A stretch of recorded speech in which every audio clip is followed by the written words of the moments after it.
Você está ouvindo o Database Cast, o podcast brasileiro que fala sobre banco de dados.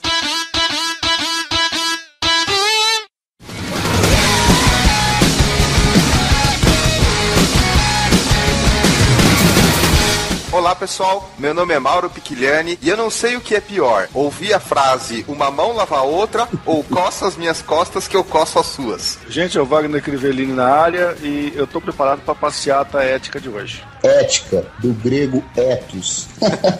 Diz respeito ao costume, aos bons hábitos dos homens. Coisa rara hoje em dia. É complicado falar de ética no Brasil, mas nós temos que começar de um lado. Vamos levantar essa bandeira e vamos em frente.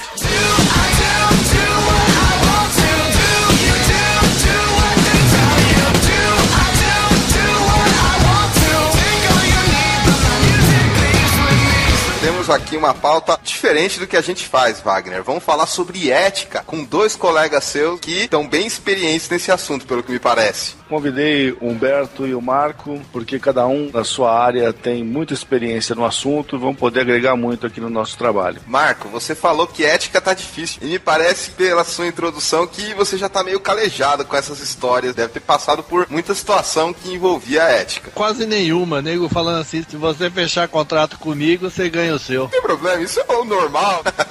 É normal, né, Brasil? Vamos lá, ei. Ué, o que isso tem a ver com ética? Puxa. Nada. Tem a ver com a falta dela. Exato. Vamos falar sobre ética, então, logo após a leitura de e-mails, comentários e tweets.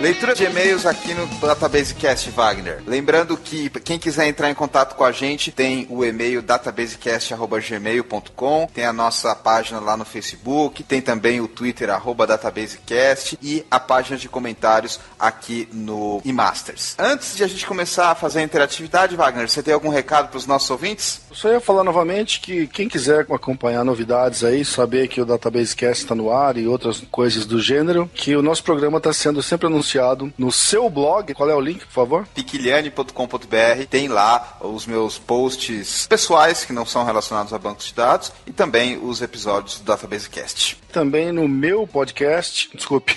Já tá com produção sozinha, Wagner? Tá abandonando a parceria já? Olha não. Traição pelas costas mesmo. Nós vamos na parceria, calma, menos.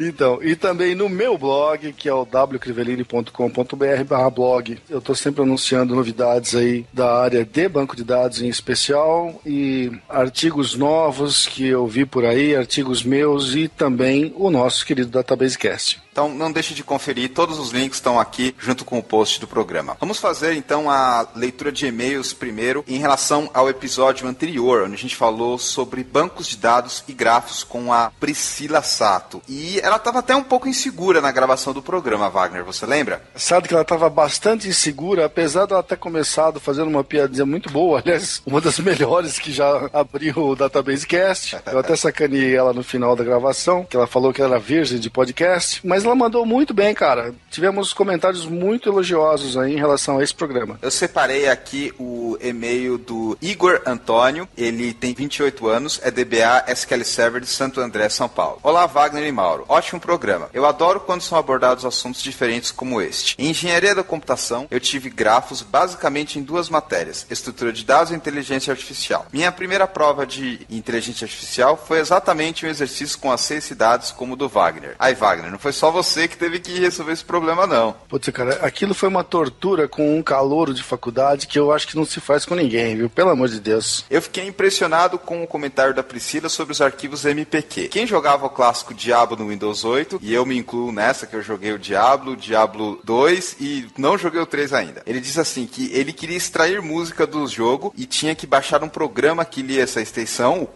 .mpq, e mostrava a árvore de arquivos. Ele segue dizendo, meus parabéns e continuem trazendo assuntos diversos como este. Ele sugere aqui que a gente grave um outro episódio do Database Cast sobre virtualização para complementar aquele que a gente gravou com o Manuel Veras. Lembra desse, Wagner? Lembro sim, episódio muito bacana, por sinal. E como sempre, a gente questionando os nossos entrevistados, porque apesar do assunto ser muito interessante, está muito em voga, nós, como sempre, DBAs, 2 pés atrás e sempre conservadores. Vamos considerar a sua sugestão. Obrigado pelo seu e-mail. O próximo é do Daniel Ângelo Franco. Olá a todos. Primeiramente, parabéns pelo trabalho com o podcast. Admiro muito a iniciativa e sempre aprendo com os programas. Gostaria de dizer que o Mauro fala muito. Ele poderia falar menos, dando mais oportunidade aos convidados. No último programa de grafos, ele foi o protagonista e a convidada quase não falou nada. Mesmo assim, gosto muito do trabalho de vocês e continuarei a ouvir os programas. Grande abraço, Daniel. Gente, vocês precisam parar de fazer bullying com o Mauro. Ele tá tentando fazer piada boa. Eu tento. Ele vai melhorar. Calma, gente. Eu acho que as nossas gravações melhoraram muito nos últimos tempos. E quem ouviu o resultado final não sabe como foi a gravação em si. Às vezes o convidado tá muito inseguro. E eu acho que foi esse o caso. O Mauro falou muito por conta desse pequeno detalhe. Quem ouviu o resultado final não sabe como é que estava a gravação ali por trás. Mas, no fim, a Priscila mandou muito bem.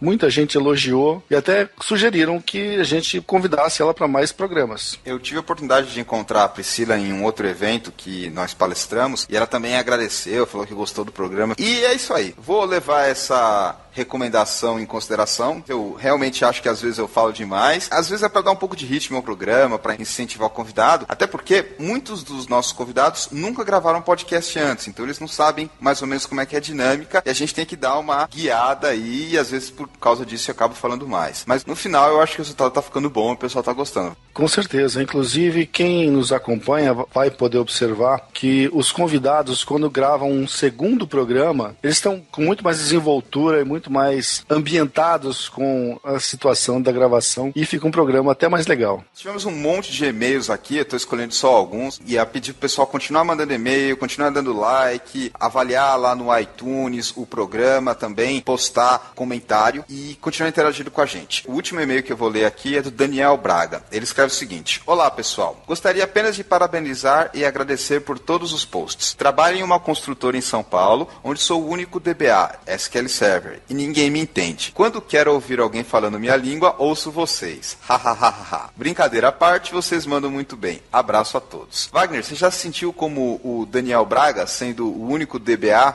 e não tem ninguém com quem conversar? No meu caso, era um pouquinho diferente, talvez até pior, viu, Daniel? Porque eu era o único DBA SQL Server e eu tinha que aguentar todos os DBAs Oracle falando que se eu não podia ser DBA de um banco de dados de verdade, blá blá blá, blá blá blá, blá blá blá. Em vez de mandar todo mundo para aquele lugar, eu tinha que me comportar polidamente, né? Porque eu tava dentro da empresa. É difícil também, viu? Pelo menos tinha mais de um DBA, eles falavam sua língua. Não, a minha língua não. Eles diziam que eu falava outra língua, apesar de estarmos todos trabalhando com bancos de dados, e eu era o alvo das piadas ali. Você seria aquele cara que a gente fala quando vai jogar bola, o tal do café com leite? Rapaz, não é que eu era o café com leite, é que nessa época eu não era mais velho, mas agora na nova empresa que eu estou trabalhando, como eu sou um dos mais velhos e eu entro na brincadeira da moçada, vira e mexe, tem alguém querendo sacanear. Aí quando você devolve uma bola do mesmo tamanho, aí o cara segura a onda e para por um pouquinho, porque ele sabe que se ele continuar, ele vai se ferrar mais ainda. Tá certo, Daniel. Que bom que você está acompanhando aqui a gente e procuramos falar a língua de todos os DBAs e também de programadores. Não temos muita briga com eles, só um pouquinho, não muito. E de comentários, Wagner, o que você separou aí pra gente? Comentários, nós tivemos muito poucos nesse mês, eu até achei estranho, tivemos só 7 comentários, apesar de que todos foram muito favoráveis, todo mundo elogiando bastante. Será que é por causa do período de férias, Wagner? Pode até ser, mas olha... Lembrando que a periodicidade do nosso programa é mensal, às vezes atrasa um pouquinho, às vezes adianta um pouquinho, mas na média ali a gente grava um por mês. E esse último programa foi em julho de 2013, então talvez seja período das férias. Pode até ser, mas como o número de ouvintes nossos tá mais para o pessoal que é jovem na profissão e não apenas estudante, é até engraçado que durante período de férias escolares a leitura caia tanto. É estranho isso. pode ser isso, pode ser um motivo, pode ser também o tópico. Mas pelo contrário, como eu te falei, o pessoal que comentou elogiou muito. Eu separei aqui 3 comentários, alguns deles até mandaram um comentário aqui e e-mail também, que são o primeiro do Sebastião Helson. Ele escreveu: muito bacana o episódio. Trabalhei com o Oracle Spatial e era outra vida ao invés de mapear isso em um banco de dados relacional. Eu imagino, né? Porque fazer grafo num banco de dados relacional não é uma tarefa nem um pouco fácil, dependendo da complexidade da sua árvore. E ele comenta também que o Postgres é muito bom para isso. Manda um abraço a todos e continue assim. Opa, obrigado aí pelo seu comentário, Sebastião.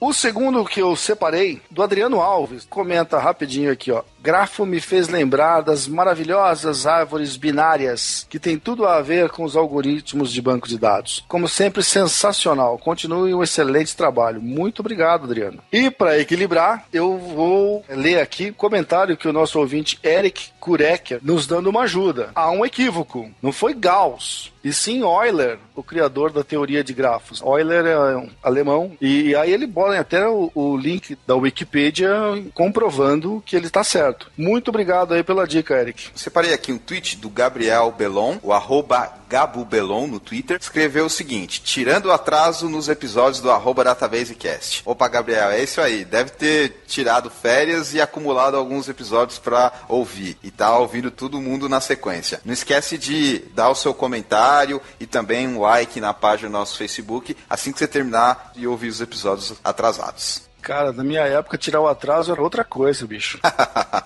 Muito bom. Sempre com as conotações da sua época.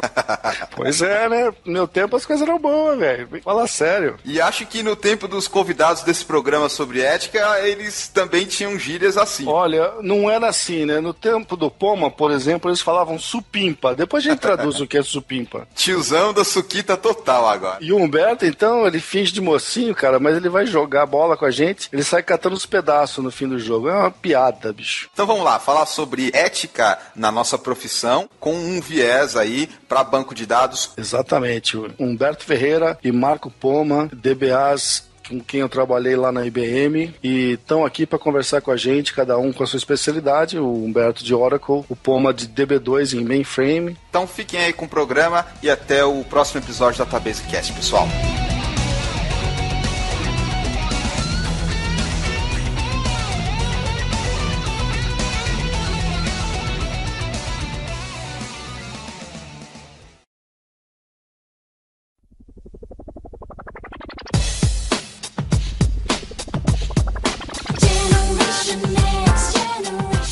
A nossa conversa abordando o tema de ética, que é um tema envolvido no dia a dia de quem trabalha, seja em casa, seja numa empresa, e que é muito importante, principalmente nessa época que a gente está vivendo agora, que cada vez mais cobra-se por transparência, por atitudes que evitam certos favorecimentos e etc. Apesar de a gente estar na área técnica aqui, a ética é uma pauta que surge muito, principalmente quando a gente fala em termos de dia a dia de trabalho, quando as pessoas estão fazendo o seu trabalho na área técnica e acabam envolvendo com dilemas éticos. Como vocês comentaram aí na introdução, você já deve ter bastante experiência disso, e nós vamos falar um pouco agora sobre a ética na parte de banco de dados, que é a nossa profissão. O Humberto já participou aqui com a gente uma vez, Wagner, mas o Marcos é a primeira vez. É verdade, é a primeira vez. Fala um pouco pra gente então da sua experiência. Eu comecei minha vida profissional lá nos idos de 1981, o Wagner não era nascido ainda.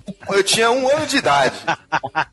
E o Wagner tava servindo exército, pô. Imagina, o Wagner é mais novo que você, rapaz. Tá confundindo, pô, o Humberto é só acabado, ele não é mais novo que eu não. Não é velho que eu não. Olha o que faz o álcool, né, cara? Ela bebe pra cacete. Por isso que eu me cuido. Então, eu comecei lá nos idos de 81 como programador Assembler. Programação Assembler, parti para trabalhar com RPG depois. Era uma linguagem linda num computador maravilhoso chamado IBM/3, com 8K de memória, e a gente processava a empresa inteira nesse microcomputador hoje, que é pior que micro, e não atrasava. Hoje você tem umas máquinas monstruosas e tudo atrasa, é incrível o negócio. Daí eu fui trabalhar com banco de dados porque que a empresa trocou a tecnologia para uma mais moderna. O Abaco? Não, o Abaco já era mais novo, mas vamos lá. Aí ela comprou o que é chamado hoje de DB1, o SQL-DS. O SQL-DS foi o primeiro banco de dados relacional da IBM, que trabalhava-se num modo que não tinha nada de integridade ainda, era só tabela e relacionamento. A partir daí foi a vida. Vamos lá, passa empresa, sobe empresa, muda a tecnologia e você continua. E eu continuei sempre fiel ao DB2, não consegui me envolver com Oracle. Na verdade, eu sempre fui um especialista em DB2 e não um DBA. Fazia parte de DBA porque a empresa não precisava de especialista em DB2. E quem precisava não queria me dar emprego, entendeu? Aí eu vim parar na IBM por um acaso, porque precisavam de mim. Nesses 32 anos aí, tem muita água que rolou, muito problema ético, muita encrenca, e aí vai. A minha história é muito mais simples que a do Poma, mas é o seguinte, eu comecei também no Banco do Brasil, também com mainframe, em 88, com DB2, SIX, Adabas, COBOL, depois fui para uma empresa que dava suporte, tinha um sistema para gestão de hospitais e planos de saúde. Eles estavam convertendo os sistemas dele com plataforma gráfica. Aí eu fiz a parte de, na época era Sybase, depois virou Oracle, era modelagem de dados também, programação com Delphi, e depois vim para a IBM. Eu só tive 3 empregos na vida, foi o Banco do Brasil, essa empresa aí e a IBM. Desde que eu cheguei, eu estou no mesmo projeto também, mexendo com Oracle. É um cliente grande, de uma multinacional. E é isso aí, tem muita história boa lá. Todas as empresas que eu tive, passou muita gente, aí sempre passam os bons, passam os ruins, passam os estranhos, aí a gente tem umas historinhas para contar. Vamos começar falando sobre a ética na parte de banco de dados. Mas vamos começar a abordar esse tópico falando que nós, como profissionais que trabalham com banco de dados, somos responsáveis pelos dados, que são ativos muito importantes da empresa. E, por causa disso, a gente acaba tendo algum impacto nessa parte de ética. Seja, por exemplo, fazer uma cópia, de mudar um dado, de ler um dado que não dá. Então, eu queria começar perguntando para vocês se realmente vocês acham que o profissional DBA que trabalha com dados é o que mais sofre questões éticas? Ou, por exemplo, um programador, talvez até um gerente de projeto, esse tipo de profissional tem uma pressão ética maior? Na minha opinião, o DBA é um cargo que tem muita coisa de ética envolvida. Até porque nós somos responsáveis por dados que muitas vezes são extremamente sigilosos. E a gente tem um controle de tudo sobre aquilo. Então, a ética está não só em tratar com o devido cuidado as informações com que a gente lida, até para não fazer uma besteira com aquele tipo de informação, como também definir políticas adequadas para garantir que ninguém acesse informação inadequada, né? Eu acho que isso tem muito a ver com a nossa profissão, em termos de permitir controles adequados da qualidade da informação que a gente tem. Concordo com o Wagner, a posição do DBA ela é mais crítica, porque a gente tem acesso à massa de dados. No meu atual projeto, a gente tem acesso até a números de cartão de crédito de cliente. A gente tinha. Nos últimos anos ali fizeram rotinas para criptografar, mas essas rotinas nada mais são do que programas, código que roda no banco e que nós sabemos reverter o código e chegar no original caso a gente queira. Isso porque a gente precisa dessa informação. Não é porque a gente quer, porque faz parte do nosso dia a dia ter acesso a isso. Não é uma coisa ilícita. Sim, lógico. Seria necessário que todos os profissionais tivessem ética, principalmente os DBAs. Um cara que não tem ética não pode nunca ter acesso a... Acho que não só na área de banco, em lugar nenhum. Ele seria um recurso problemático. Quando você fala assim, eu tenho acesso aos cartões de créditos, nossa, isso pode causar um alvoroço nos usuários e tal. Mas é que tá, nós somos o profissional que realmente tem que ter esse acesso. Mas ninguém precisa saber que a gente tem. Exatamente. Ninguém precisa saber que a gente tem. Antes disso, passa por um negócio chamado caráter, cara. Sem isso, você não vai ter ética nenhuma. Então, muita formação que existe no Brasil, principalmente da lei de Gerson, que a gente tá tentando extinguir faz tempo e não vai parar mesmo. É complicado você ter essas informações. Se o cara tem ética, tem caráter, igual o Pomo falou, o dado pode estar lá descriptografado. Se o cara não tem ética, o dado pode estar criptografado que o cara vai fuçar. Outro exemplo que eu posso te falar na empresa de plano de saúde lá, tinha amigos que trabalharam comigo que vez ou outra faziam alguma coisa no banco de curiosidade para ver quem tinha feito determinado procedimento médico. Coisa que hoje seria estranha. Sei lá, vamos dar um exemplo. Uma cirurgia de... Mudança de sexo. Proctologista ou mudança de sexo? Tô tentando dar um exemplo, mas alguma coisa desse tipo. Aí o cara vai lá, putz, isso aqui deve ser legal. Quem será que fez? O cara não consegue se conter, cara. Ele vai lá e olha, o fulano fez. Não tô dizendo que ele vai pegar isso e botar no jornal e tal. mas é uma informação sigilosa. O cara não deveria nem ter a curiosidade de fuçar nisso aí.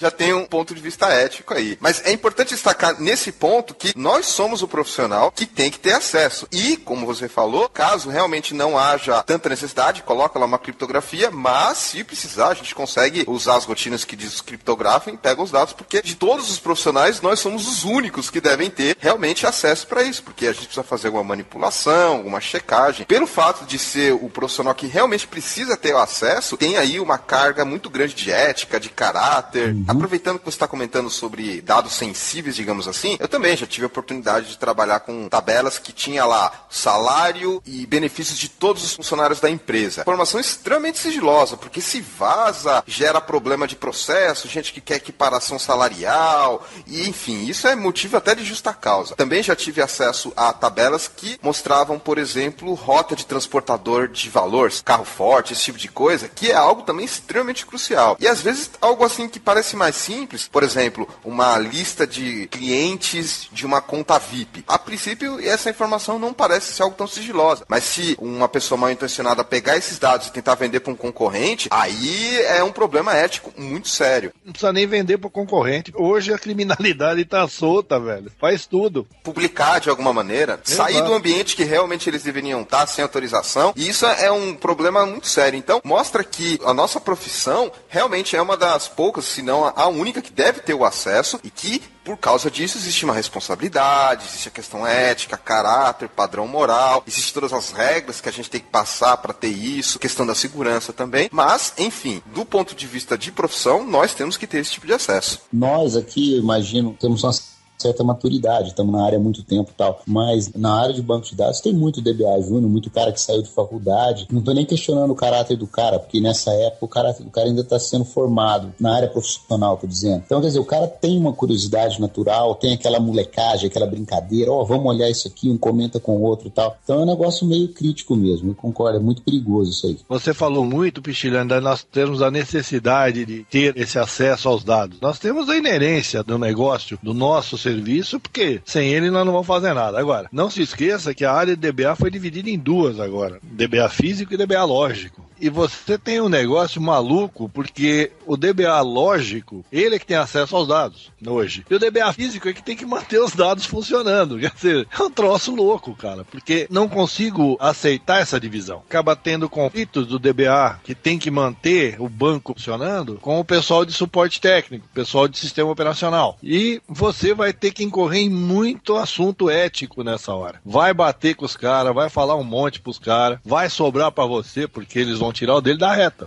como sempre. Nunca é meu problema, certo? E o DBA, lógico que tem acesso aos dados, ele quer os dados disponíveis na hora que ele quiser. Mas não ele, mas o usuário. Parou o banco. Quem é a culpa? Tudo cai nas costas do DBA. Wagner, você tem algum exemplo de dado crítico que você, como DBA, só você tinha acesso? Olha, isso aí acontece de forma generalizada. A gente sempre tem acesso a algum tipo de coisa que teria valor se a gente tivesse menos escrúpulos. E eu me lembro como é até lamentavelmente corriqueiro acontecer de neguinho vender informação da Receita Federal, por exemplo, com CPF de todo mundo, nível de escolaridade, faixa salarial. Esse é um caso típico de problema de ética. Alguém que tem acesso a um determinado banco de dados, pode até não ser um DBA no caso, mas vaza uma informação dessa. Isso é questão de dar cadeia, poxa vida. O profissional que trabalha com isso precisa ter ciência desse tipo de problema. Todo privilégio traz uma responsabilidade junto com ele. A gente tem que administrar isso. Não só a questão das responsabilidades, ok, a pessoa tem que ter acesso aos dados, tem que ter a responsabilidade, você tem que cobrar a questão ética, cobrar o comportamento moral, e, por um outro lado, tem que haver também a punição, para que isso não ocorra. E, geralmente, quando ocorre problema, e aí acarreta a punição, mandar embora, etc., aí que vem o fechamento, vem a criptografia, vem os mecanismos para cortar os acessos e para que isso não aconteça de novo,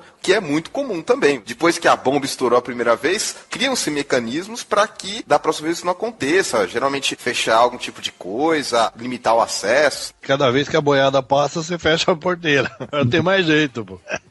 que acaba tornando ruim pra gente, porque a gente precisa ter os acesso aos dados. Talvez às vezes criptografados, compactados, enfim, mas a gente precisa ter esse tipo de acesso. Depende da empresa, lógico. É igual aquela história do ISO. Quer dizer, empresas grandes elas têm que seguir alguns padrões, empresas pequenas também deveriam, mas nem sempre seguem. No caso desse meu cliente, que é uma multinacional norte-americana, uma grande operadora de telefone celular, existem duas normas que têm que ser seguidas por leis norte-americanas. Eu não sei se elas existem no Brasil. Falando desse caso, que é o SOX, que é o SOX, são algumas regras de TI para proteção de dados também, baseado em riscos, e também a parte de cartão de crédito tem a PCI, que é Payment Card Industry. Então também é para segurança de dados em cartão de crédito. Então geralmente a gente tem algumas rotinas que encriptam os dados do cartão, onde você vê aquele XXX, XXX, XXX 6212. Você vê só os últimos números do cartão de crédito e você chama essa função de volta, ele decodifica e volta o número do cartão de crédito normal. Então, isso aí é para proteger os dados, justamente para evitar esse problema aí, que as grandes empresas têm que seguir, né? E para quem não está familiarizado com essa lei americana que o Humberto acabou de citar, isso aí foi uma requisição do Congresso americano para proteger informação de bolsa de valores. É um negócio muito sério que está envolvido nisso.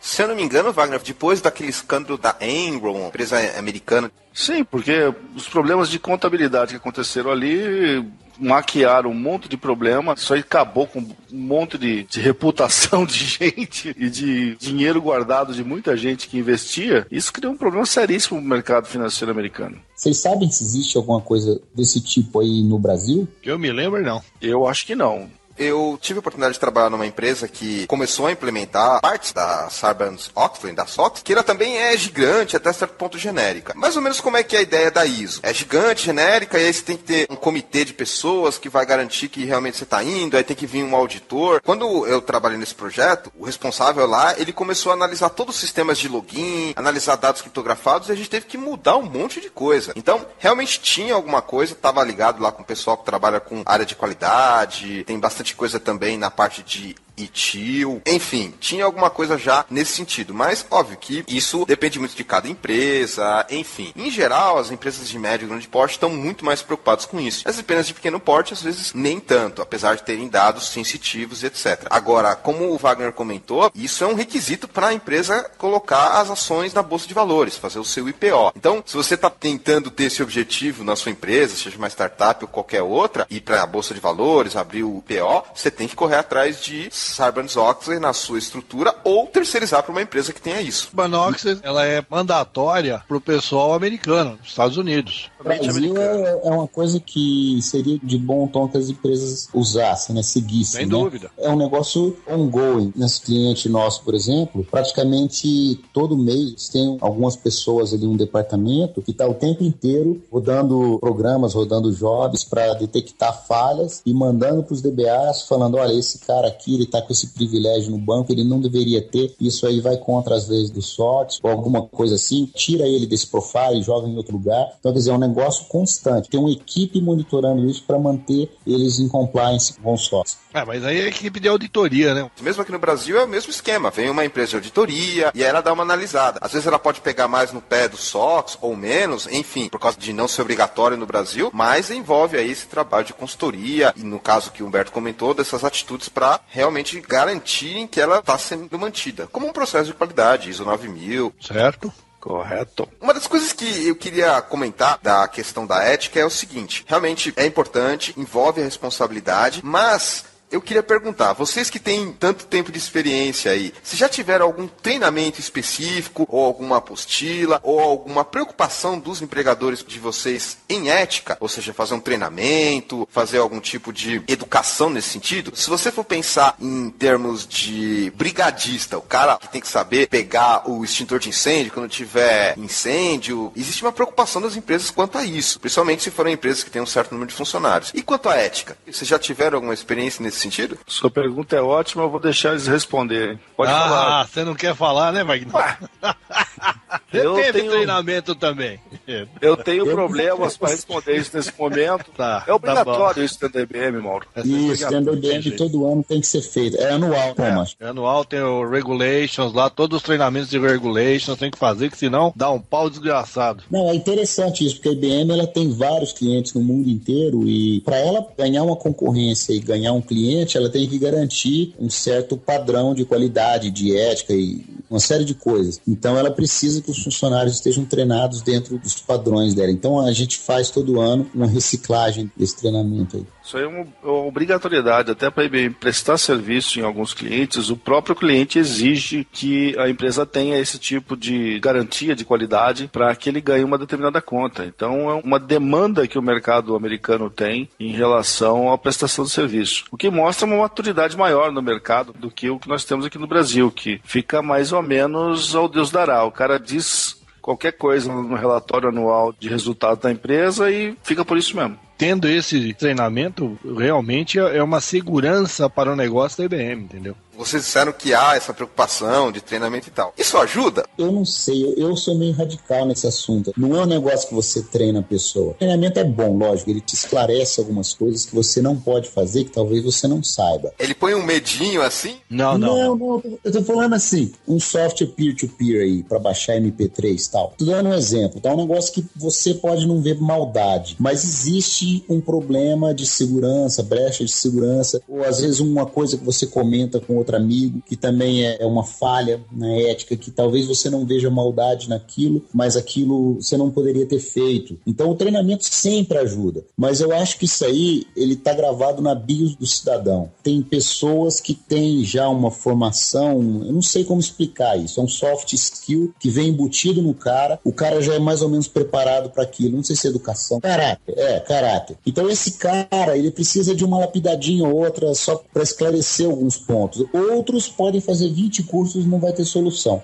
O curso ele consegue detectar, pelo menos, os caras que não têm esse caráter adequado? Não, pera. De maneira nenhuma. Pera. O curso não é para detectar ninguém. O curso é para conscientizar a pessoa do que é ético e do que não é. Tem detalhes aí nessas coisas que são tão específicos que às vezes você nem acha que aquilo é antiético e é pelos critérios que eles adotam. Então é para você dizer, olha, eu li os critérios, entendi e vou aplicá-los. Até para ter uma obrigatoriedade legal da empresa sobre as ações dos funcionários. Está dizendo que ela ensinou o funcionário e o funcionário se comprometeu a executar. Se ele não executar, aí o problema é dele. Tem esse lado da coisa também. A empresa está tirando um pouco dela da reta para forçar a sua barra. Exato. Mas, na verdade, ela está dando todas as ferramentas para você entender o que é necessário. Não é que ele vai detectar que a pessoa é antiética. A pessoa vai ter informação do que é ser antiético. Para você trabalhar corretamente, para o teu negócio ir para frente, você tem que seguir esses padrões. Que nem o Humberto falou, o pessoal baixa lá um P2P, certo? Pô, o cara instala Skype.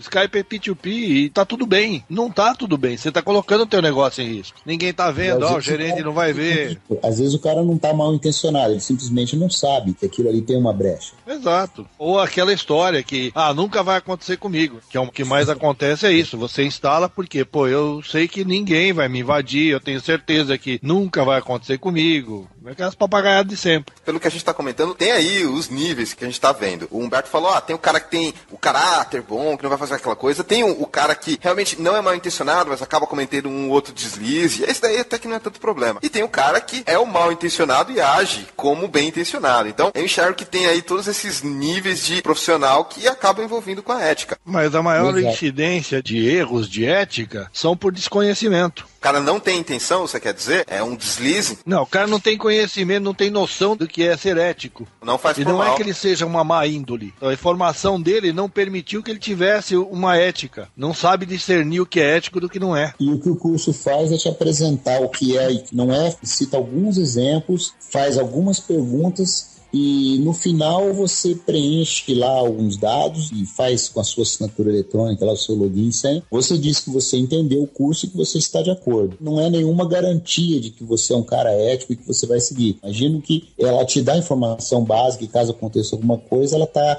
Não digo que ela está protegida, porque se acontecer alguma coisa com o cliente, eu acho que ela vai ter que responder. Ela fez a parte dela, é mais ou menos por aí. Eu entendo até o contrário. Aí eu acho que a empresa está tirando um pouco dela da reta e botando um pouco mais do funcionário, que se ele errar, ele vai dizer, o cara errou, mas ele tinha ciência do que ele fez. O problema, Mauro, é que geralmente são tantos treinamentos que essas grandes empresas têm, que se acaba se confundindo, cara. Ninguém consegue fazer todos os treinamentos que tem que fazer com a devida atenção que cada treinamento merece.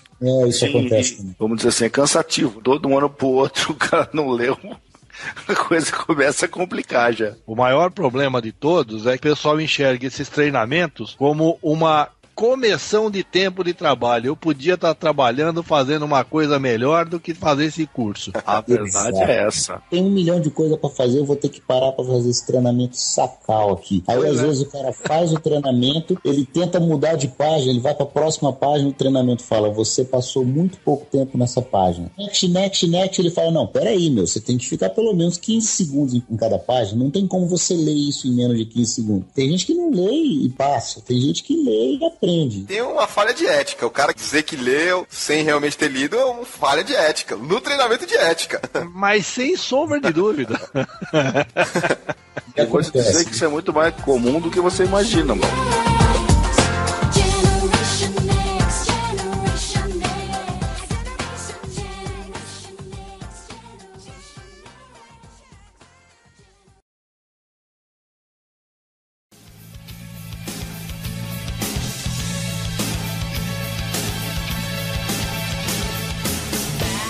Agora que a gente já falou um pouco sobre as questões técnicas que envolvem o DBA, vamos falar um pouco sobre a ética no dia a dia, que não necessariamente foca na parte de tecnologia. Vou começar aqui com o primeiro ponto da pauta. Falta de respeito com a liderança. Esse é o tipo de coisa que é uma questão ética e que deve ter milhares de justificativas para ocorrer. Seja você não confiar no seu gerente de projeto, no seu diretor, mas vocês encaram como eu estou encarando a falta de respeito com a liderança como uma questão ética? Eu acho isso muito complicado de se avaliar, porque, em primeiro lugar, quando existe essa questão de perder o respeito por uma liderança, geralmente é porque a liderança não se deu o respeito. Ele não foi ético. Ele não foi ético com alguém e na hora que ele precisou do suporte do subordinado, o subordinado... Wagner do toma lá da cá, olho por olho, Wagner. Sempre fui, vou continuar sendo e não ouço desaforo. Leva pra casa, né, velho? Não levo pra casa, nunca levei e não vou levar. A gente tem uma certa maturidade, como já falamos, todo mundo que entra na área sabe que tem que lidar com coisas importantes, extrema responsabilidade e que não aceitam nenhum tipo de deslize. Então, para o cara chegar ao ponto de desrespeitar um líder, é porque alguma coisa está acontecendo. O pessoal jovem que vem, eles têm uma cultura diferente da nossa. Eu comecei a trabalhar com 14 anos, nunca passou pela minha cabeça nem levantar a voz com o meu superior desde que eu comecei a trabalhar. O pessoal dessa geração nova, eles têm uma cultura diferente. Eles questionam, eles são mais soltos, eles acham que é normal eles desrespeitarem até um certo nível, às vezes com segundas intenções ou não.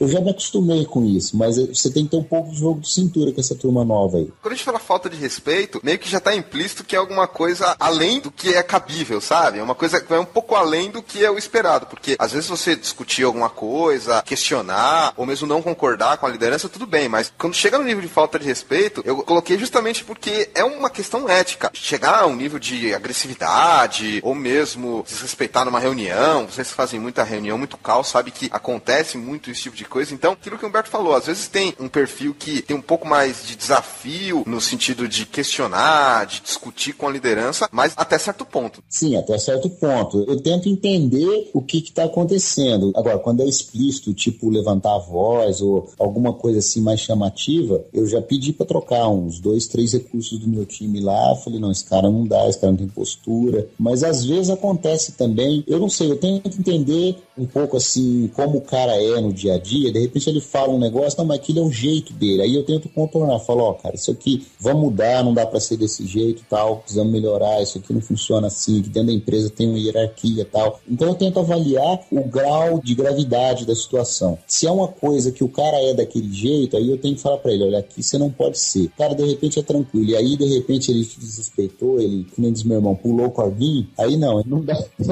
Aí não dá, aí você tem que tomar uma atitude atitude, e essa atitude tem que ser tomada até para que você não perca o controle do time também, porque se você não toma atitude nenhuma, aí você sabe como que é o pessoal, mas você viu fulano aí, não aconteceu nada, para morar da equipe da empresa, né, sei lá. O que o Humberto colocou, eu vejo que é o que nós estamos passando hoje. No nosso tempo, a gente chamava pai e mãe de senhor, senhora. Hoje já chama de você. Falou tudo, a gente ia pra escola, você tomava um cascudo da professora, você chegava em casa, você tomava uma surra. Hoje o professor chama a atenção, o cara responde, ainda vai pai e mãe lá bater na professora. Pô, peraí, que formação o cara tem? Não vai respeitar a hierarquia mesmo, não sabe o que é isso. E já chega sendo dono do mundo. Como todo mundo que sai da faculdade, nós passamos por isso, nós sabemos como é que é. O fato é, pô, eu sou dono do mundo agora. Só que você chegava numa empresa, saído da faculdade, os caras te colocavam no teu devido lugar. Tem que lidar com o pessoal que é, além de mal formado, arrogante ao extremo. Eu concordo que com a evolução aí do tempo da nossa profissão, foi se vendo um perfil diferente em termos de respeito da liderança, mas acontece, é um problema ético e precisa ser analisado aí, como o Humberto colocou. Você pode ver que não é só com a liderança a falta de respeito. Geralmente a postura do cara já vem da família, já vem de como ele se porta na escola, já vem como ele se porta em casa, já vem como ele se porta no jogo de futebol com os outros amigos. Isso também não é algo que não dê pra remediar. Dá pra consertar. Não é uma coisa que não dá pra consertar. Se alguém ficar em cima, apontar e educar e falar assim, ó, beleza, o seu perfil aqui tá errado, não é assim, vamos começar a agir dessa maneira. Sei lá, às vezes o cara tá com um dia que o cara veio com o pé virado, o time do cara perdeu, ou o pneu do carro furou, enfim. Em geral, é uma coisa que você tem que tomar muito cuidado e que é difícil. Um outro aspecto também importante na questão da ética, que é a quebra de confiança. E eu coloquei alguns tópicos aqui que são comuns de acontecer na nossa área. Um roubo de suprimento, o cara que pega uma caixa de clipes, a caixa de elástico. Você fala pro cara, olha, não faz isso, minha confiança, o cara vai lá e faz, entendeu? E quebra a sua confiança. Isso é uma coisa que também é falta de ética. Óbvio que tem os níveis mais severos e os níveis mais light. Quando são pequenas coisas. O cara acordou com o pé virado, o cara perdeu o ônibus, o cara furou o pneu, são pequenas coisas. Mas aconteceu com você quebra de confiança? Se confiar que a pessoa não vai fazer aquilo, a pessoa vai lá e faz e quebra a sua confiança nela? Já aconteceu em situações em que você partia do princípio que era para confiar numa determinada pessoa, líder de projeto, por exemplo, e depois você vai ver, o cara não leva a sério a ética como deveria. Isso já me aconteceu mais de uma vez, mas, como eu te falei, é por você partir do pressuposto que o cara vai ser ético. Isso não é verdade sempre, a gente devia ficar mais esperto. E ao contrário, aquele cara que você já confiava por anos ou por pouco tempo, enfim, o cara vai lá e quebra a sua confiança. Descobri que o cara tava roubando a caixa de clips. O que eu me lembro, assim, mais próximo disso foi um episódio quando eu tinha a minha própria empresa que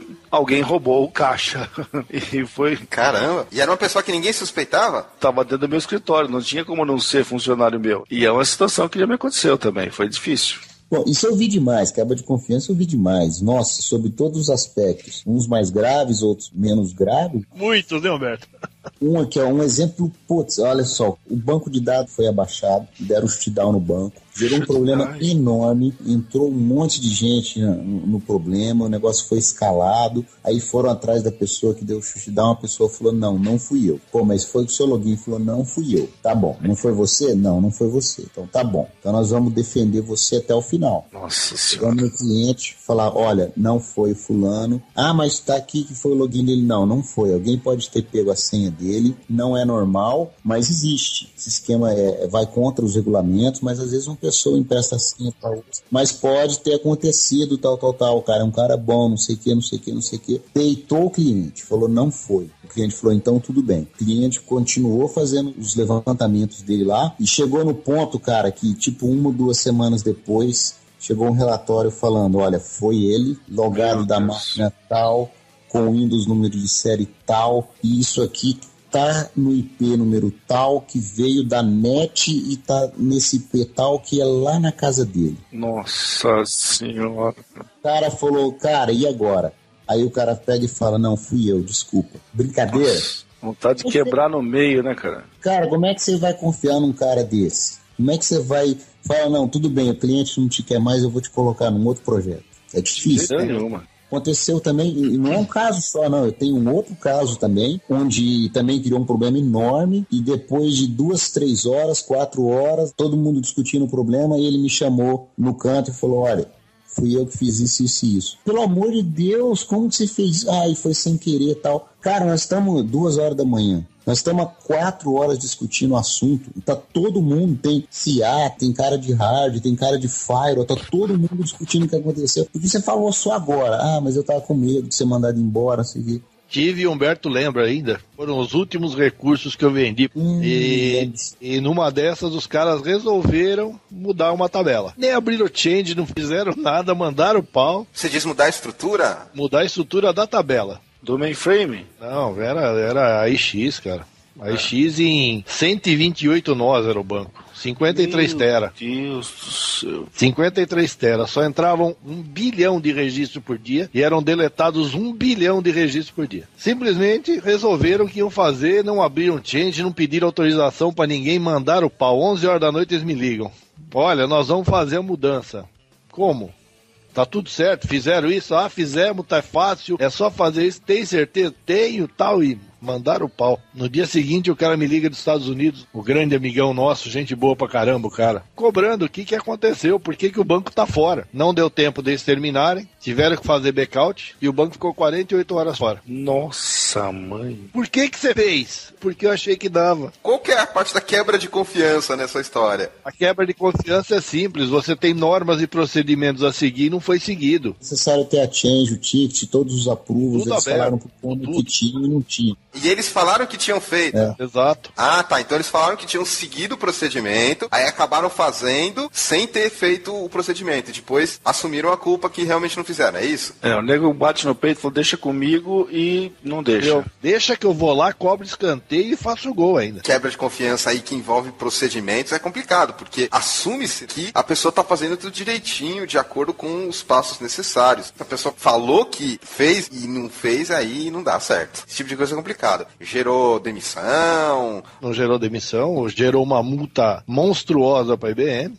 48 horas fora, uma empresa que faturava pelas chamadas de celular, então você imagina. Jesus do céu. Uma vez eu tive que dar manutenção in-site num servidor, então fui até o data center e tinha comigo um outro profissional da área de infra. E aí a gente fez lá a manutenção e etc, etc. Eu fiz a minha parte, ele fez a parte dele e a gente foi embora e o servidor estava bootando. Manutenção programada sem problema. E o que acontece? Faltava colocar um painel frente ao rack. Os servidores backplane mesmo, ou mesmo storage. Tem que colocar o painel e apertar um botãozinho para encaixar. Coisa relativamente simples. Eu já estava indo embora, estava perto da porta, e ele colocou, apertou o botão e sem querer, não intencionalmente, apertou o botão de desligar. Enquanto na hora que estava bootando, o cara apertou o botão de desliga. Beleza, fomos embora e tal. O que acontece que o servidor não sobe, o que é aquilo, SLA tá furando, não sei o que lá. E aí fomos ver, porque uma vez que você sai de um data center, não é entrar de novo, você tem que pegar autorização, passar RG, aquela coisa complicada. Aí o cara, não, eu não fiz nada. Quando a gente percebeu o que aconteceu, foi questão de olhar a câmera, sabe? Viu que o cara apertou lá o botão de reset. E aí o cara afirmou, não, depois eu apertei, não sei o que lá, foi sem querer e tal. Mas você vê que na câmera ali que foi intencional. Isso que é uma quebra de confiança gigantesca. Porque para um cara que você confia pra ir num data center, que te dá o acesso físico ao hack, aos servidores, não só do seu cliente, mas dos demais, porque um data center que tem uma porrada de servidor um do lado do outro, isso é muito complicado. Reunião de dar bronca, de não sei o que lá,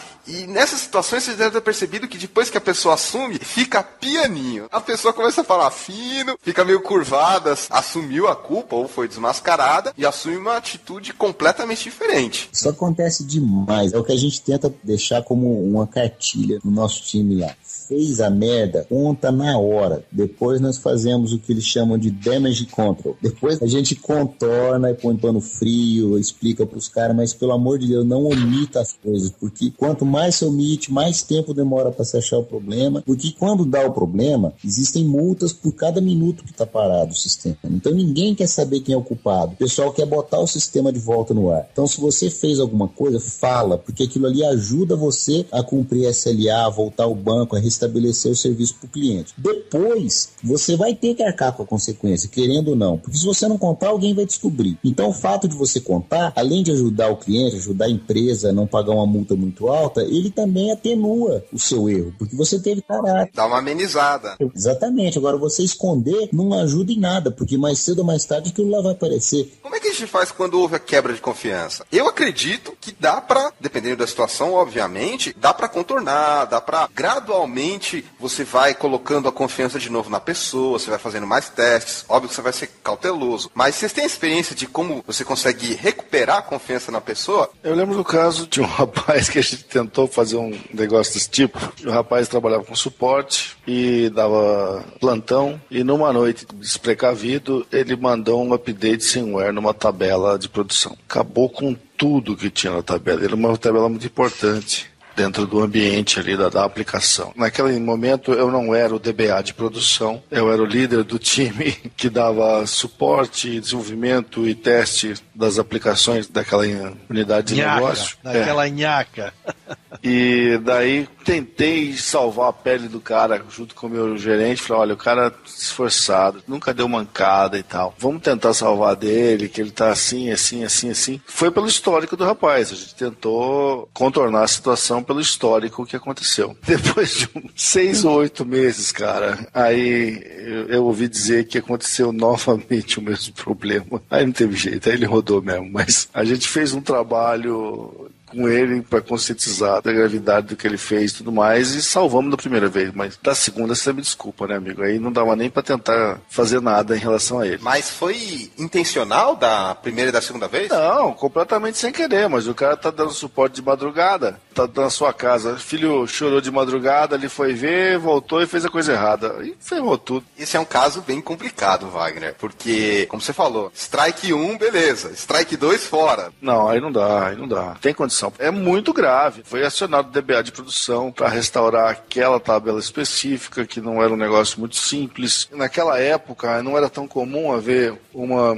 unidade de backup que restaurasse só uma tabela do SQL Server. Então, era um negócio complicado. Mas quando aconteceu a segunda, aí ferrou de uma vez. Não esquece. Nesses mesmos casos que eu citei aí, um deles, o do cara que negou até o final, esse aí não teve jeito. O problema foi muito grande e ele insistiu demais. Esse aí não teve jeito. Agora, o segundo caso, onde o cara só se omitiu e depois de algumas horas ele assumiu, esse aí teve todo um problema também. Os chefes americanos vieram conversar comigo e tal, e aí eu falei, não, foi a primeira vez, tal. O cara tava assustado, o cara é novo, primeira vez que ele faz, ele errou, a ficha demorou a cair até ele ter a coragem de chegar lá e falar, não, fui eu. Então eu acho que foi mais o susto, foi mais o medo, e esse caso aí tá totalmente recuperado. Esse caso aí a gente conversou com a pessoa, explicou o que tinha acontecido, pediu para que não fizesse de novo, mostrou a importância dele tomar a frente, assumir o erro que ele cometeu, e esse aí foi contornado. Nesse caso que, digamos assim, houve a recuperação, você ficou um pouco receoso de atribuir uma responsabilidade para ele? Para te falar a verdade, não, viu? Porque ele confiava em mim, tanto que tinham várias pessoas ali no problema e ele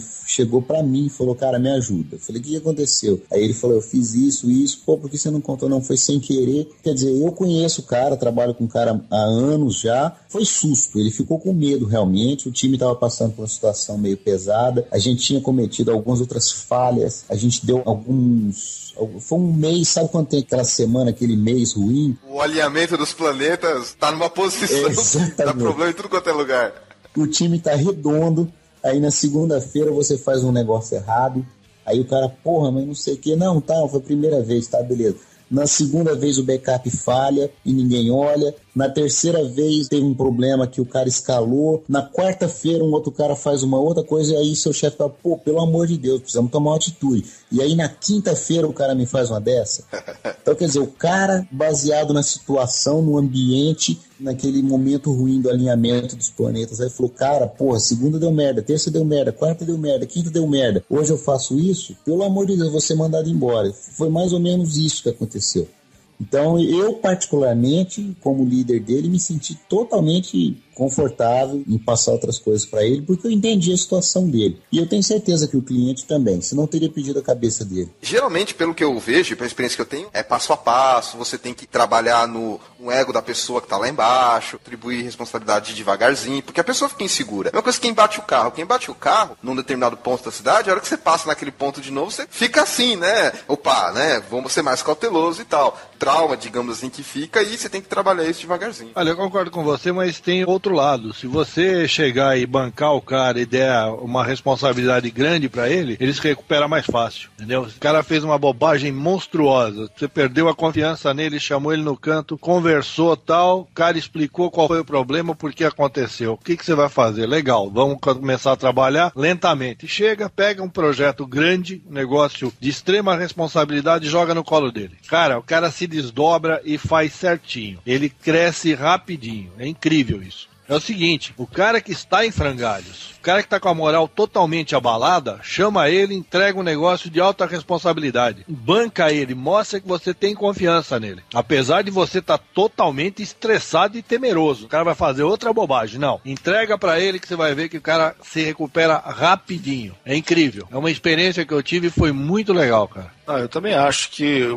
a gente tem que botar o cara para sair nadando. O fato é que nas empresas você não vai ter tempo de ficar se recuperando muito. Você tem que falar, olha, confio no seu taco, foi por isso que eu defendi você, vou te dar uma responsabilidade, preciso que você se desempenhe bem, senão você vai queimar o meu filme junto contigo, que banquei você, e vamos que vamos. A gente só trabalha com pressão, cara. Não dá para aliviar muito nessas horas, não, porque as empresas vão continuar trabalhando no ritmo delas e a gente tá fudido se não acompanhar. Eu queria tocar naquele ponto delicado, que é a questão do envolvimento amoroso. Primeiro que muitas empresas têm essa regra, profissionais não podem se envolver, seja de qualquer departamento, setor. Outras empresas são mais flexíveis, pode se envolver, desde que não seja subordinado e superior, ou que não seja um departamento semelhante, o mesmo departamento. E outras realmente são liberadas. E aí queria que vocês falassem essa questão de envolvimento amoroso, tanto do homem com a mulher, quanto da mulher com o homem, ou de um homem com homem, ou mulher com mulher, enfim. Acaba sendo natural, acaba acontecendo essas questões de atração entre os colegas e tudo mais, mas a verdade é o seguinte, não combina uma coisa com a outra. Você não deveria deixar o negócio escapar do controle dessa maneira. E onde se ganha o pão, não se come a carne. Isso aí devia ser levado com uma certa seriedade, porque para algumas empresas isso é muito complicado. Os caras não têm muita,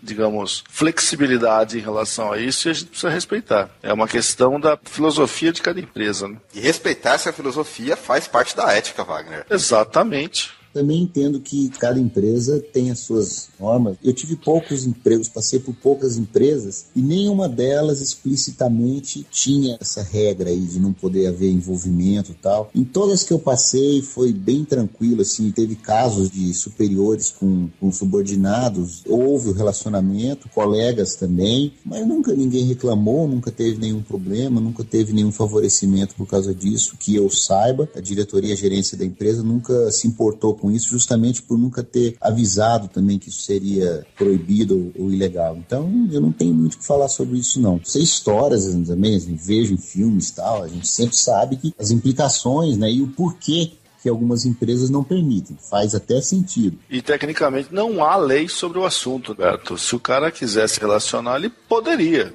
É uma questão de pessoal. Não pode se proibir. Também acho que não faz sentido, não. A gente entende o porquê que querem proibir, para evitar determinados tipos de favorecimento e tal. Climão, aquela situação assim constrangedora.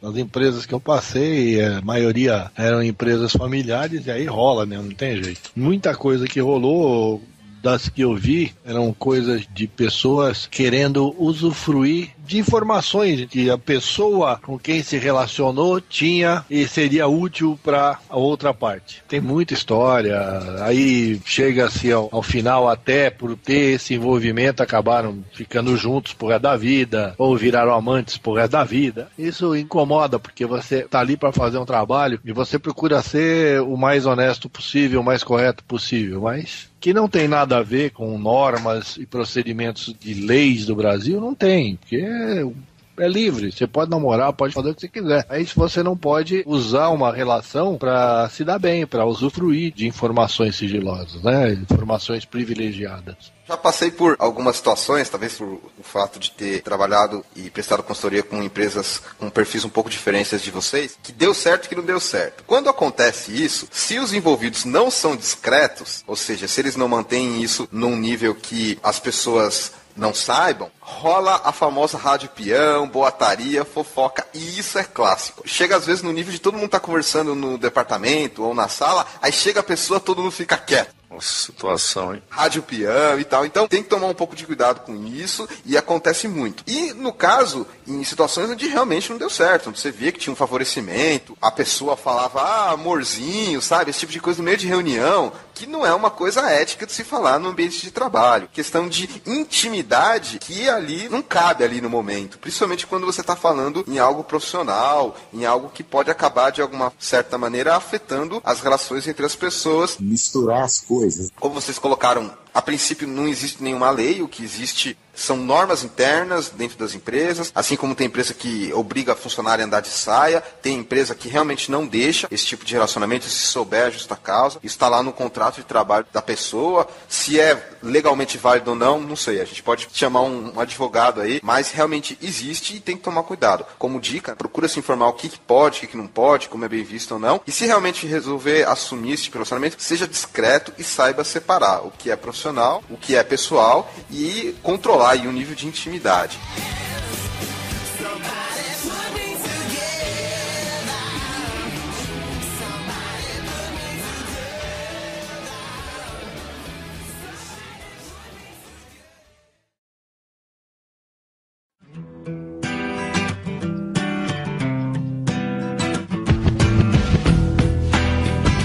Vamos falar agora sobre aqueles piores casos de questões éticas que acabam envolvendo demissão e que estão envolvidas com chantagem, boicote, processo, gente que realmente quer acabar prejudicando a empresa e pelo fato de estar trabalhando na nossa área, com dados, até tem como fazer isso, porque como a gente já disse, a gente está mexendo com dados que podem falir a empresa, que podem tornar ela alvo dos seus concorrentes, enfim. Então aqui a gente vai falar dos piores casos e piores histórias de ética. Vocês ficam um pouco desconfortáveis de ter que falar esse tipo de história? Lógico que não, sinto prazer.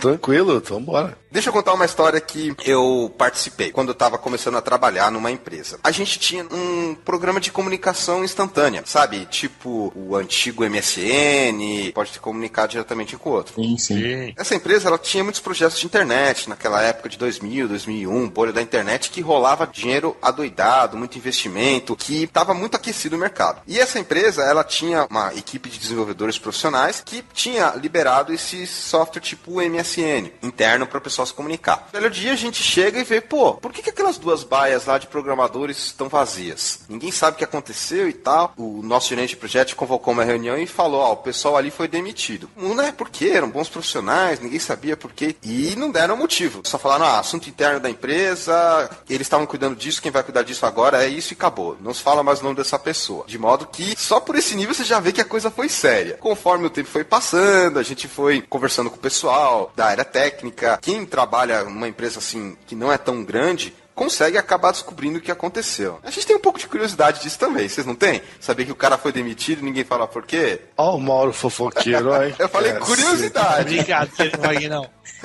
Nessas horas que você descobre a índole dos caras aí, ó. Cara, tá aí, ó. Não, fofoca é falar mal. Ter curiosidade é outra coisa, Wagner. Vagnão, ele tá se defendendo da seguinte situação. Homem não faz fofoca.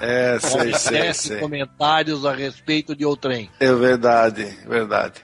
Exatamente, comentário não tem problema. Então o que a gente acabou descobrindo? Digamos assim, o Joãozinho 1 e o Joãozinho 2... eles estavam se falando muito e a empresa abriu esses logs e descobriu que eles estavam boicotando. Eles estavam deliberadamente colocando bugs no sistema e conversando isso pelo chat lá da empresa, de modo que o cliente deixasse de ser cliente da empresa e contratasse eles por fora. Ou seja, eles estavam se tornando concorrentes da própria empresa. Uma questão ética gravíssima. Foram justa causa que eles foram demitidos e tinha envolvido essa questão de os caras pensaram que estavam protegidos lá pelo programa de chat da empresa e estavam falando, vamos derrubar isso mesmo, vamos fazer assim, não concordo com tal. Óbvio que eles estavam descontentes por causa da empresa e por vários motivos, mas a gente ficou muito preocupado com isso, porque, numa época da internet lá, que todo mundo criava uma empresa na internet, já recebia investimento, já montava um site, já conseguia um monte de cliente, era muito fácil disso acontecer. E até aí não tem problema nenhum, desde que você não se torne um concorrente da empresa que você está trabalhando, e desde que você não prejudique a empresa que você está trabalhando para fazer isso. Isso até é comum. Muitos funcionários de empresa saem para criar criar sua própria empresa, não tem problema nenhum.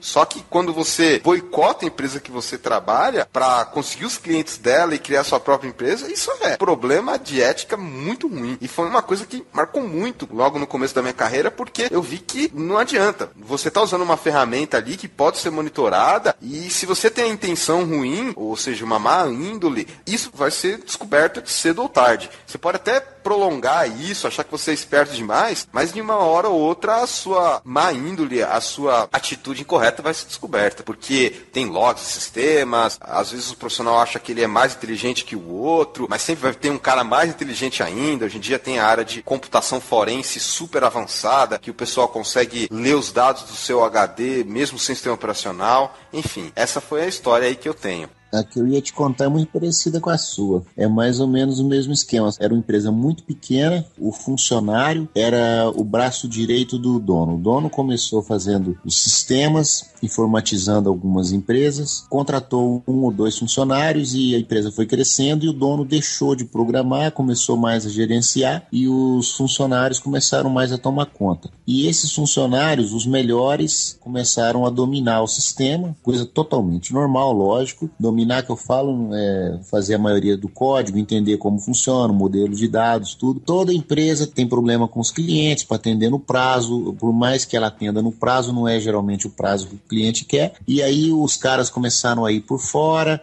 não sei o que, não, mas o cara, ele realmente cobra caro, ele realmente demora, eu posso fazer isso aqui para você, e começou a tomar os clientes devagar do cara e deram o tombo no cara. O caso tem aí, esse é bem parecido com o seu, só que em escala menor, e realmente tomou o cliente, tomaram vários clientes do cara.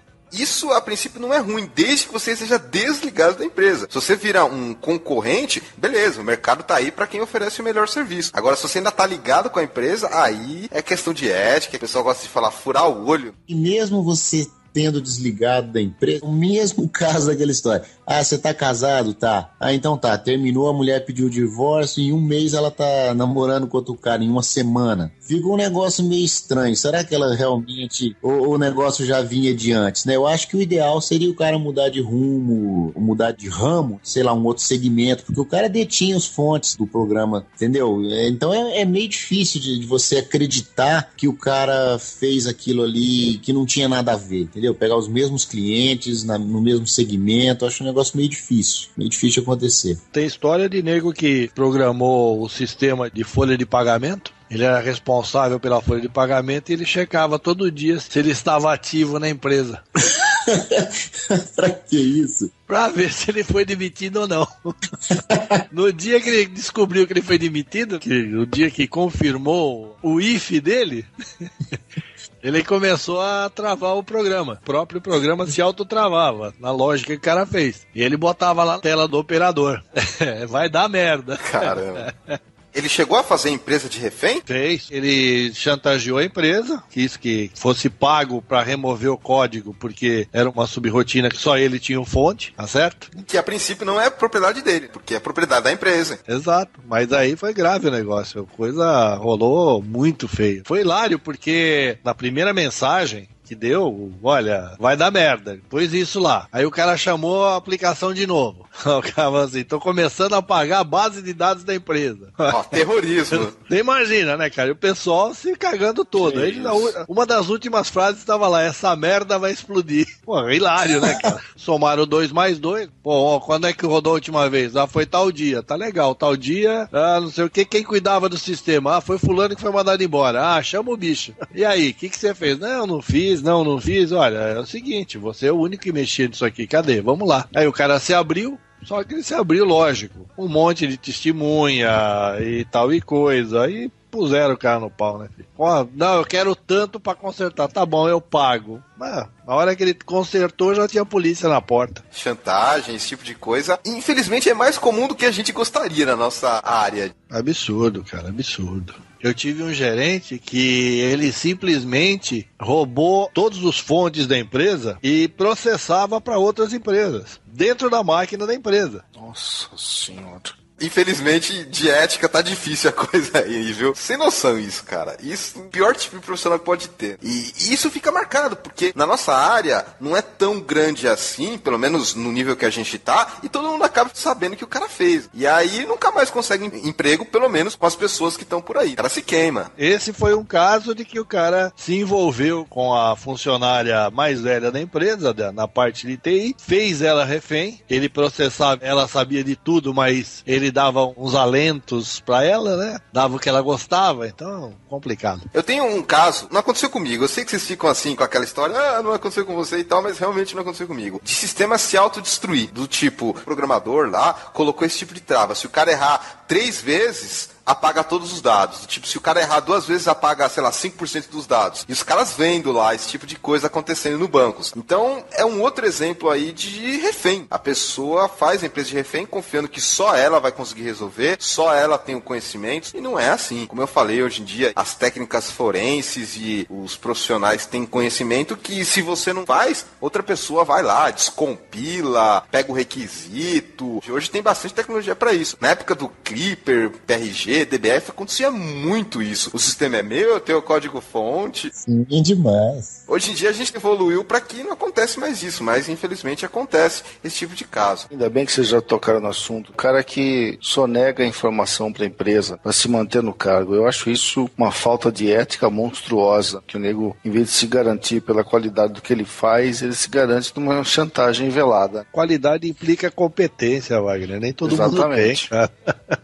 É uma coisa, eu acho que mais boicote. Talvez não tanto chantagem, porque na chantagem o cara pede alguma coisa. Lógico que é. Ele não pode ser demitido porque tudo depende dele. É o tipo de coisa que não pode acontecer nunca. Tem aí os mecanismos que podem te ajudar a evitar isso ao máximo. E hoje as tecnologias, em particular de banco de dados, estão muito boas para isso. Ou seja, se o cara tem um login de um superusuário no sistema, não quer dizer que ninguém mais acessa. Tem outros meios. Podem ser mais difíceis, mais complicados, mas tem. Cada vez mais a gente vê que, não só do ponto de vista de práticas, de atitudes morais e éticas, mas também de tecnologia tem recurso para esse tipo de coisa. Como eu falei, o cara pega todos os códigos-fontes e some, fica só o binário lá. Hoje em dia já tem recurso para você abrir esse tipo de coisa, extrair e tal. Vocês já chegaram a ter que cuidar de alguma coisa nesse sentido? Ou seja, o cara sumiu e levou tudo e vocês foram responsáveis por dar um jeito na situação? Eu já. Acho que nem existia interface gráfica ainda. O Clipper reinava. E eu também programava em Clipper. Eu tinha uns clientezinhos. Eu trabalhava com mainframe no Banco do Brasil ainda, mas eu já tinha uns clientezinhos, alguns controlinhos de estoque, essas coisas. E me chamaram algumas vezes para fazer uma alteração. O cara acha que é simples, né? Eu preciso botar essa coluna nesse relatório. Eu falei, tá bom, mas peraí, deixa eu ver o sistema. O que ele faz, como é que funciona, tal. Não, é um negócio, um estoque, eu preciso botar o preço médio aqui. Tá bom, cadê os fontes? O que é fonte? Eu falei, não, fonte do programa, não sei. Quem fez o programa para você? Ah, foi um cara, mudou de cidade, tá lá no Mato Grosso. Eu falei, ó, dá para fazer uma gambiarra aqui, eu ponho o negócio, mas variáveis fica V1, V2, V3, acho que perde todo, fica um negócio, fica um ninho de rato. Sem contar que a maioria das vezes, você dá uma olhada, o sistema tá meia boca também. O cara não fez um trabalho ali de modelagem, as tabelas não estão normalizadas, o sistema não tá bem feito. A maioria das vezes, quando eu tinha ainda energia para mexer com isso, com clientes externos, aí eu sugeria que o cara fizesse um novo sistema. Melhor e mais normalizado, mais moderno, mas aconteceu sim, aconteceu umas 2 ou 3 vezes, o cara falou, não, só precisava disso, aí eu rodei o OneClip lá, tinha um outro que eu não me lembro o nome também, e aí se altera e recompila de novo, dá pra fazer. Dava, naquela época já dava. No caso, o binário era do cliente, então você tinha permissão pra fazer isso. Era o tipo de técnica que você estava fazendo consciente, com autorização do próprio dono. Não era o tipo de coisa ilegal ou nada, digamos, que você tá fazendo com más intenções. Isso aí é um negócio que muitas pessoas não entendem. Se você está trabalhando na empresa X, desenvolvendo um sistema X, que você fez do começo ao fim, o sistema não é seu, o sistema é da empresa. Você está usando o material dela, ela está te pagando aquelas horas. O exemplo que eu citei, que o cara saiu da empresa e tomou os clientes da empresa, até hoje ele alega, ele fala, não, mas eu fiz tudo. Eu fiz tudo da minha cabeça, eu que bolei tudo. Tudo bem, mas você estava trabalhando na empresa do cara. O cara te pagou, a fonte é dele. Depois eu cheguei a uma conclusão, não sei se vocês passaram por essa fase de fazer bico para ganhar um extra. Eu nunca mais, cara. Você cobra um determinado preço, preço, o cara acha que o resto da vida ele pode ficar te pedindo uma coisinha ou outra. Quando eu me toquei, na verdade foi numa outra empresa que o cara falou pra mim, olha, para com isso, você quer ganhar mais, você quer fazer hora extra? Eu falei, quero. Eu falei, então fica aqui na minha empresa, eu tenho alguns módulos que eu preciso desenvolver, eu pago pra você por fora, você faz em casa, você me entrega pronto, a gente fecha pacote, além do seu salário. Aí eu parei com isso, mas pô, eu fui lá no cara, falei, olha, eu não vou dar mais suporte. Eu tinha outros amigos que mexiam, eu falava, tá aqui 3 telefones, esses 3 caras mexem, tá aqui o fonte, é assim que funciona. Se precisar, o cara abre, tá nesse diretório. Pô, o cara ir embora pro Mato Grosso e sumir com os fontes, cara, de um cara que pagou pra ele 2, 3 anos pra ele ficar melhorando o sistema da empresa, é sacanagem. O cara leva como se fosse dele. Toda essa questão de propriedade intelectual, enfim, não quero entrar em detalhes, mas você destacou um ponto aí que a gente acabou nem citando, porque a gente tá falando de ética para os profissionais da área, que mexem com tecnologia, banco de dados, mas tem também a questão da ética no cliente. Que uma vez você está no cliente, você tem que respeitar as políticas dele. Às vezes o cliente também não tem ética. Pede para você fazer certas coisas que, assim, teoricamente, estão no contrato, você deveria fazer, mas foge da ética. Burlar lei federal, esse tipo de coisa. Ah, isso é terrível. Já vi muitos casos, eu não estava envolvido com programação, então não passei por isso, mas lembro uma vez que me pediram para fazer um BI e a fonte do BI era uma base teste. Como assim, base teste? Até que eu parei para pensar e, pô, isso era caixa 2 do cara, velho. Depois que o negócio estava pronto, que eu me toquei. Tá te pagando pra fazer e tal, mas não é ético você fazer a solicitação do próprio cliente, Wagner. Não, tudo bem, tá em teste. Agora, quando é que a gente move pra produção? Não, pode deixar onde tá. Eu falei, peraí, né? Isso aí tá mal explicado. Vocês já passaram por isso também, Humberto e Marco? Problemas de ética do cliente que acaba caindo na sua mão, que até agora a gente tá falando de ética dos nossos profissionais. Eu acho que todo mundo que fez um sisteminha para alguma empresa passou por isso, porque empresa no Brasil eu acho raríssimo, eu não conheço nenhuma empresa dessas pequenas, principalmente comércio. Tô falando de comércio, que é onde eu trabalhei mais com sistemas assim. Nenhuma que faz tudo certinho, não conheço. Não faz certinho propositalmente, porque também tem o não faz certinho porque a legislação tributária é complexa e aí a pessoa não sabe. Mas eu tô falando assim, os impostos são tão altos que, de certa maneira, incentiva ela a burlar. Então, na maioria dos casos, o que me pediam é o seguinte, vendeu, tal, fechou a venda, fechou. Emite nota? Não, peraí. Fecha todas as vendas. Se o cliente pedir, você emite a nota. Como quase ninguém pede, você emite 1 ou 2 notas no dia. Aí, quando chegar no final do dia, ou no final da semana, eu quero uma telinha onde me abram todas as vendas que eu fiz, com os totais, eu vou marcar algumas e quando eu apertar o botão, eu vou gerar a nota delas. Quer dizer, o que o cara tá fazendo? Ele tá não emitindo notas, mas para não dar na cara, ele vai escolher algumas e vai apertar um botão e no final do mês ele vai emitir um certo valor em nota. Então quer dizer, ele tá emitindo o que ele quer, o que ele não quer ele não emite, para não dar na cara também. Isso é o mais comum. Geralmente é a nota que menos imposto paga. Exato. Uma vez ou outra ele pega uma maior para também não dar na cara, né? Exato. O cara faz do jeito que ele quiser. A empresa é pequena. Eu cheguei a fazer 1 ou 2 vezes, eu sabia, só que o cara tava me pagando, eu fiz. Não vou falar que eu não vi, fiz uma vez ou outra. Só que depois me falaram, não sei se realmente é verdade, eu nem fui atrás, logo depois eu parei de mexer com isso, que o programador poderia ser responsabilizado também caso o sistema permitisse algum meio de alteração de lei, de burlar alguma lei. Então, conivente, aí, né, cara? Eu acho que existiu isso aí mesmo. Aí sim, todo existe. Mundo... E aí o pessoal parou, eu também parei de mexer com isso, cara. Mas... Parou em termos, Humbertão, porque puta que tem ainda disso rolando, cara. Deve ter, todo sistema deve cara, ter. Não tem jeito.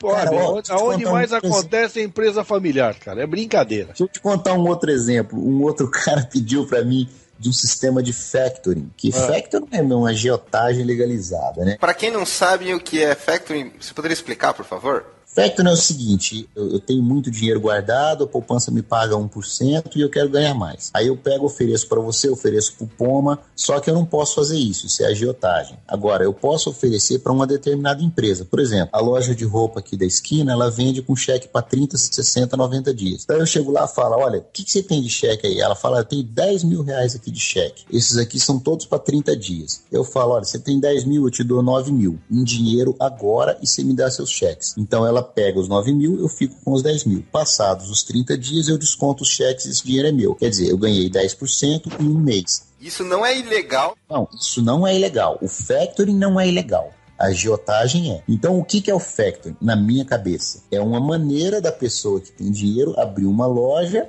e emprestar com juro mais alto para uma empresa, ao invés de emprestar para uma pessoa física. Não estou falando que isso é ilegal, eu fiz sistema de factoring, é totalmente legal. O que eu quero te dizer é a parte da ética que eu quero chegar é que o cara pediu para que apertando S, R, K e G junto apagasse o banco de dados dele, entendeu? Essa que é a sacada. Polícia batendo na porta. Exatamente. E você fez?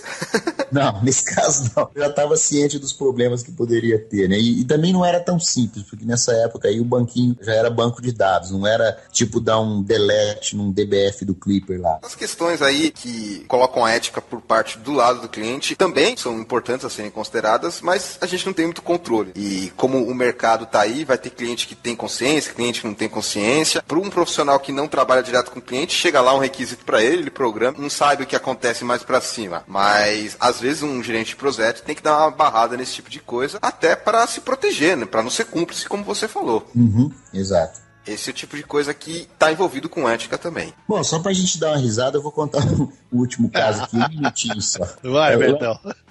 Em uma das empresas que eu trabalhei, tinha um ponto eletrônico. Era uma empresa pequena, de 30, 40 funcionários. Você chegava na recepção da empresa, tinha um leitor de digital. Você tocava ali, ele lia sua digital, fazia um insert no banco. Ah, fulano entrou tal hora, pegava a hora do sistema e fazia o insert no banco. Quando você saía para almoçar, você tocava o dedo ali, ele procurava seu registro. Se não tivesse, era insert. Se tivesse, era um update, era saída. Ah, ele saiu tal hora. Aí voltava do almoço, tocava ali de novo, ele voltou tal hora. Era um ponto eletrônico. Um cidadão lá, um dos desenvolvedores, ele criou um jeito do sistema nunca deixar ele mais de 2 horas no almoço e nem menos de 4 horas em cada turno. Então ele sempre trabalhava 4 horas de manhã, 4 horas à tarde e nunca fazia mais que 2 horas de almoço. Ele fazia update nas tabelas. O pessoal percebia que de vez em quando ele chegava mais tarde e tal, e ninguém falava nada. E aí nós começamos a desconfiar. E aí que o cara tá fazendo isso, tá chegando tal hora, mas você viu que ele sempre chega mais ou menos tal horário e tal. E o cara apavorou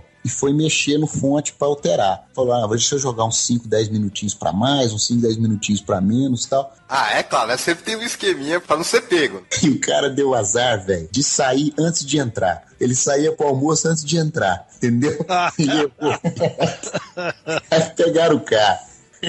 Também me lembra aquelas famosas histórias dos centavinhos na conta. Um colega meu contou essa história pra mim, obviamente. Acreditem que realmente foi um colega meu, por favor. Ele falou que trabalhava num sistema em que envolvia cálculos de INSS. Trabalha como funcionário público e tal. E aí ele acabou fazendo uma análise lá e descobriu que tinha essa gambiarra lá de jogar uns centavinhos pra cá, uns centavinhos pra lá. E ele, todo bem intencionado, foi lá e informou o gerente. E o gerente já tava no esquema também do outro profissional, outro programador que tinha feito aquilo. Aí ele, não, tá, vou ver o que era. Chamou o cara no canto e falou, olha, o esquema é assim mesmo, já tá funcionando há um bom tempo assim, e é o seguinte, ou você entra nele, ou você sai fora. E se você der com a língua nos dentes, a gente apaga você. Nesse nível, cara. Caraca! Nesse nível, assim mesmo, de INSS e tal. E aí esse meu colega, que tinha uma boa índole, tinha uma boa intenção, ele ficou meio assim, o que eu vou fazer? Ele pediu pra sair fora, mudou de estado, e o negócio continua até hoje, foi o que ele me falou. E eu não duvido que essa história seja verídica e que ela aconteça em muitos cenários assim. O famoso centavinhos que ninguém confere. Essa história é muito antiga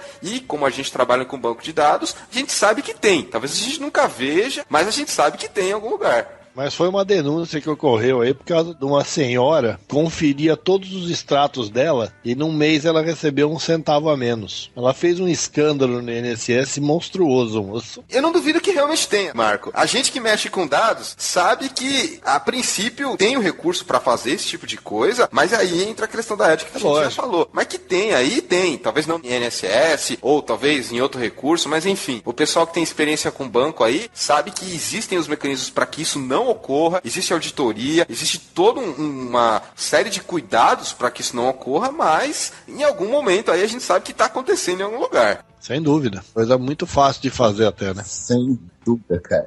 O pessoal que gosta de teoria de conspiração aí deve estar adorando. Nossa, demais.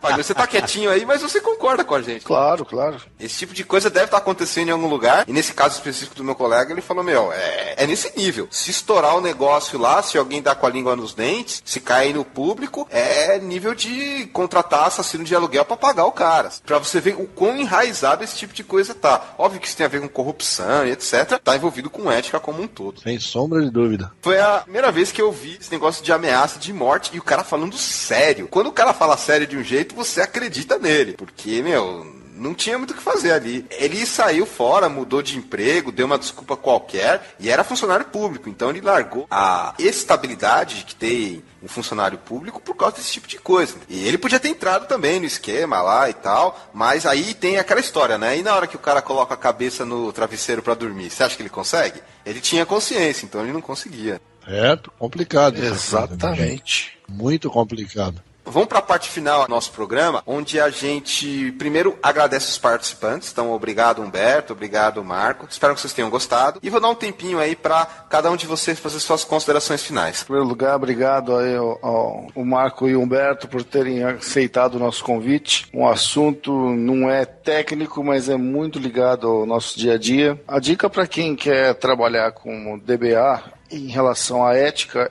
esse é um assunto muito delicado, você vai precisar pensar muito nisso para botar sua cabecinha no travesseiro, que você vai ter muita responsabilidade. Como eu falei, quando você tem muita responsabilidade, o negócio é complicado, você tem que pensar bem no que você faz. Mas, no fim das contas, a profissão é legal, essa responsabilidade toda tem um quê aí também de ajudar a gente, orgulhoso de fazer o que a gente faz.